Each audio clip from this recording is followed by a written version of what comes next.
Kung mahagilap na iski, ito nahagilap ko din. Allah, ang mag-video kayo. Hindi kasi sa totoo lang, ang mostly kinakausap ko yung leader ng barangay, mayroon yung sa ibang sektor, ganon. Tapos, yung mga, kumbaga, ito yung page na to, ginawa ko para sa mostly dito sa Tarisi. Tulad mo, i-picture kita. Actually, sa totoo lang, yung picture natin, isa rin siya na nagbigay ng lakas sa akin bilang tumakbo na kagawad. At hindi totoo. Grabe Kasi di ba doon sa intro pa lang, parang pag doon sa meeting na nagaganap at hindi maayos yung intro nyo, parang wala kang lakas loob, di ba? Energy. Siya yung hindi, pakilala ka muna. Ikaw si... Hello everyone, my name is Mark Kagawad, SK Kagawad Mark po ng Barangay Tarese. Yun, kaya siya nanalo. Actually noon, hindi ka nanalo, no? Hindi, no first run.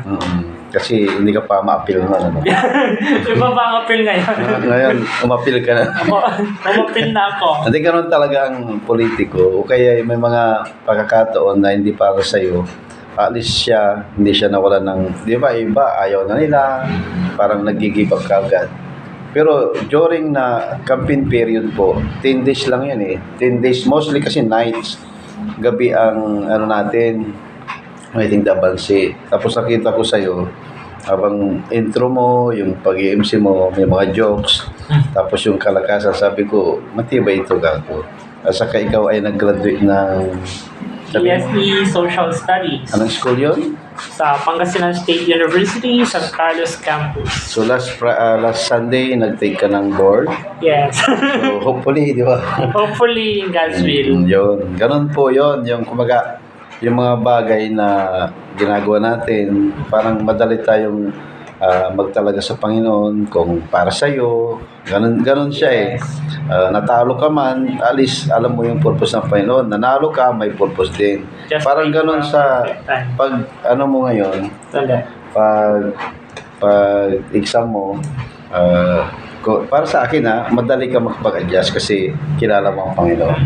So ikaw din ngayon, ibibigay ko pa ka doon bilang SK. Hindi, I mean bilang SK kagawad ka ngayon. So ano yung magandang, ito this coming parang 2 years so ano pa yung mga plano mong gawin, maidagdag mo doon sa project nyo as member ng Sangguniang Kabataan. Hindi lang project, yung mga issues ang concern. Sige, ibigyan ko yung pagkataon. Kasi matalino ka eh. Ay, una, siyempre, salamat kay Kagawad Joy TV. Shout out. Ito po yung Kagawad Joy TV po ay intended po kaya mostly nakikita yung Barangay Tarisi. Yes. Taga Barangay Tarisi, sige. Doon po sa tanong po ni Kagawad, of course, pakikipagtulungan po natin sa ating SK Chairperson na si Reyna Tamundong. Opo. At kasama po ng ating mga iba pang SK Council, kasama din po ang ating punong barangay, we're able to deliver a best service na deserve po ng ating mga kabataan. Of course, kasama din po tayo doon sa paglaban ng mga karahasan ng mga kabataan at paglaban din sa, of course, sa corruption. Ayaw natin ng corruption. So, hanggat kami po, ako po personally, pag ako po ay SK, habang ako po ay nasa posisyon, lalabanan po natin ang corruption by all means. And of course, marami pa po tayong mga sa administration ni SK Chairperson Tamundong. May mga nakaabang pa ng project. So pakiusap lamang sa mga kabataan, mag-participate tayo sa mga activities natin. Kasi ang gaganda po ng mga programa po natin kung hindi naman kayo nakikipag-participate, sayang, useless. So, pakiusap, mag-participate po tayo, makibahagi po tayo, makialam, at mag-suggest ng mga programa. Yun. Si Sir Mark ay isa ring marunong magbigay ng message yung about God, kasi nakikita ko doon sa church nila, nakikita ko sa Facebook mo na ikaw ay nagbibigay ng bilang speaker doon sa church nyo. So, yung proud kami bilang kasama mo sa barangay kasi ang kabataan ngayon, hindi naman lahat. May mga kabataan na malayo sa loob nila sa Panginoon, iba-ibang gawain. So, bilang mga iskito ay karapat-dapat lang sila na nasa posisyon. Bye! Wala kami ni. Sige, walang papatanir. May taga merinda. Ano po, si Sir Mark, paano nga, Sir Mark, pagkatapos mong, ito kung sakali, God's will nga, na nakapasa ka, so, mag-ano ka na, mag-apply ka na? Yes po, mag-apply po tayo para magamit po natin yung professional. Dapat lang. Yan si Sir Mark. So Siguro, habang nag-aantay ng result, busy tayo sa pag-prepare ng fiesta. yan. Ay, next ano pa, invite mo sila. See you sa atin pong barangay fiesta this coming March 30. Ayan. Tapos So, ikaw, sa lecture mo? Lecture sa... Ay, nga pala. Meron din po tayong anti-bastos law lecture seminar sa 21 po sa Torres Integrated School.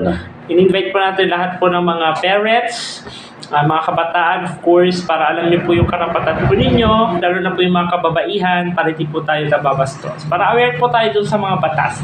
So, see you po sa 21 and March 30 po sa ating barangay fiesta. Hindi, ang speaker natin sa Ay, pangalan nga nila. po pala, ang speaker po natin ay... Matibay yung speaker natin. Matibay po ating speaker, Provincial Prosecutor.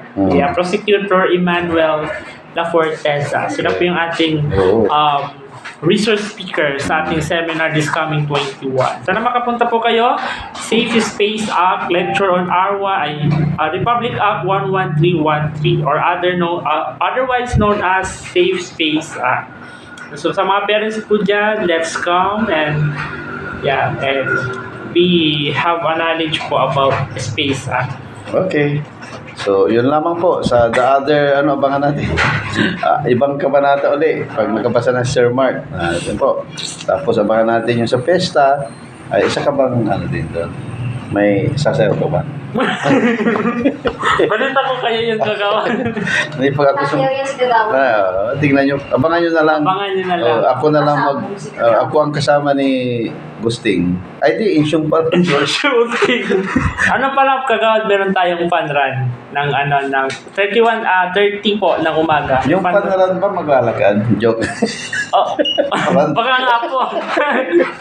Hindi, nagpapatawa kami para hindi naman corny yung ay boring yung live nga. May tanong daw si kagawad kung yung run daw po ba'y maglalakad. Baka po lilipad, Yung panaran ba maglalakad kami? Tulad ng night swimming, araw ba yun?